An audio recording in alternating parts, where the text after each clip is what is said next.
I love Mohammad, I love Baba, I love bulldozer के बीच आपकी नौकरी, आपका रोजगार, आपका सम्मान, आपका व्यवसाय, सब कुछ गायब। यही तो चाहते भी हैं लोग। अब वह सब भी खत्म हो गया जो तमाम हत्याएं हुई थी, काम खत्म हो गया। सियाराम उपाध्याय श्री राम नाम सत्य हो गए। गाजीपुर के, गोरखपुर के पिपराइच का दीपक गुप्ता 19 वर्षीय जो नीट की तैयारी करता था, काम खत्म हो गया। बाबा ने बुलाया और फिर 5 लाख रुपए दिया, भी वो भी काम खत्म हो गया। अनुराग यादव जौनपुर का जो मामला था, तलवार से गर्दन काटा, अब लोग उसको भूल गए। ऐसे ही सुल्तानपुर की घटना खत्म हो गई, जौनपुर की घटना खत्म हो गई, बड़साप मारे गए, उनका भी काम तमाम हो गया।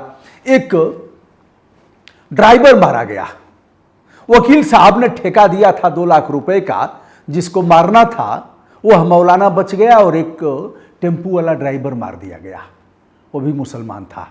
हमने कहा 10 लाख रुपया इसको भी दीजिए, इस बेचारे का कसूर क्या है, कहाँ से दाल रोटी चलेगी परिवार की।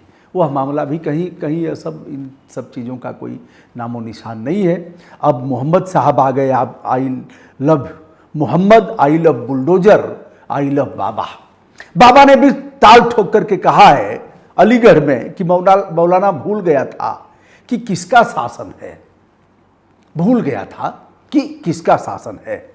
वह मानता था कि धमकी देंगे, जाम लगाएंगे, जबरदस्ती करेंगे और फिर अपनी बात मनवा लेंगे। कभी कभी बुरी आदतें जाती नहीं तो डेंटिंग पेंटिंग करना पड़ता है। डेंटिंग पेंटिंग से आप अभिप्राय समझ ही रहे हैं। दंगाइयों को सीएम आवास बुलाकर कभी सम्मानित किया जाता था और दंगाइयों की आवभगत होती थी, अपराधियों को सैल्यूट करते थे शासन सत्ता से जुड़े हुए लोग और पुलिसकर्मी। बाबा यहीं पर नहीं रुकते हैं, कह रहे हैं सत्ताधारी लोग माफियाओं के कुत्तों से हाथ मिलाकर खुश होते थे। 2017 के बाद कभी कोई दंगा नहीं हुआ। बाबा यह भी कह रहे हैं कि कभी कोई कर्फ्यू हम नहीं लगाएंगे, लेकिन ऐसे बैरियर को चुन चुन करके ऐसी भाषा, जो जैसी भाषा समझते हैं उसी भाषा में हम समझाएंगे, ऐसा सबक सिखाएंगे कि तुम्हारी आने वाली पीढ़ियां दंगा करना भूल जाएंगी। Love you Mohammad, love you bulldozer, love you Baba, love you Sanatan और लव यू इस्लाम। बेटा भूल जाओ अपना काम धाम और फिर लगे रहो इसी में। आत्महत्याओं से मरने वालों की संख्या बहुत है। दवा के अभाव में दम तोड़ने वालों की संख्या में कोई कमी नहीं आ रही है। जिनको दवाओं का लाभ मिलना चाहिए उन्हें मिल नहीं रहा है। आयुष्मान योजना का लाभ बड़े बड़े लोगों को मिल गया। जिस तरह से प्राइवेट चिकित्सालय आयुष्मान योजना का लाभ ले रहे हैं, यानी कुछ पैसा आपको दे दिया, कुछ पैसा उनको दे दिया, कुछ चीरा लगा करके काम खत्म कर दिया। 108 एम्बुलेंस और 102 एम्बुलेंस फर्जी कॉल करके लगातार हमारे जो खून पसीने की कमाई है उसको। ब्रजेश पाठक ने 3 बार जांच कराया, सारे अभिलेख हमारे पास हैं, लेकिन अब खामोश हैं। मुंह सिल दिया गया है पाठक जी का, उस पर कुछ कहने की हिम्मत नहीं है। खेल हो गया होगा। पाठक जी 5 लाख रुपया हमारे जिले में ही दिए, अपने टेट से दिए, अपने टेट से, अपने बटुआ से निकाल करके दिए। राजकोष का 1 पैसा नहीं मिला। सियाराम उपाध्याय को ऐसे दिया होगा, पुलिस वालों ने दिया, कहां कहां से मिला। 20 लाख से ऊपर बताते हैं लोग कि मिल गया ऐसे ही। वो अभी पलटा मार गए, पहले ताल ठोक रहे थे, बाद में समझौता कर लिया, टूट गए होंगे। मनसा देवी प्रजापति का गाजीपुर के पाली गांव में पीट पीट करके अराजक तत्वों ने मार डाला। बेटे को बचाने के लिए आई थी और उनसे बेटे से मांगा जा रहा था, गुंडा टैक्स मांगा जा रहा था, दारू पीने के लिए मांग रहा था।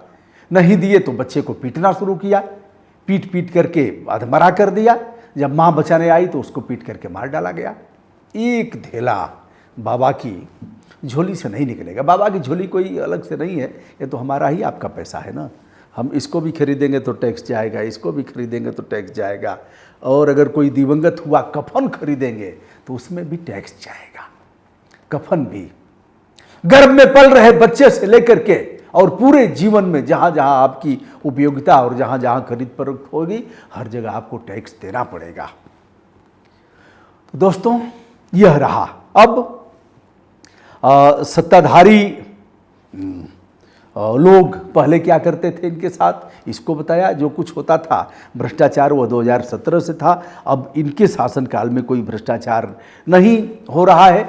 जुमे की नमाज, और यह तौकीर रजा साहब कौन है? मौलाना के बारे में कहा जा रहा है कि जब प्रशासन कह रहा है कि जब 166 यानी पहले वाला 144 और वर्तमान का 166 लागू था तो काहे निकले? जब कलेजे में नहीं था गूदा तो बरेली में क्यों कूदा? समय समय की बात है, बाबा भी फक फक फक करके रोए हैं और गुंडा, बदमाश, माफिया, यह सब पहचान करके उनके साथ कार्रवाई होगी। दोस्तों, यह रहा बरेली की घटना।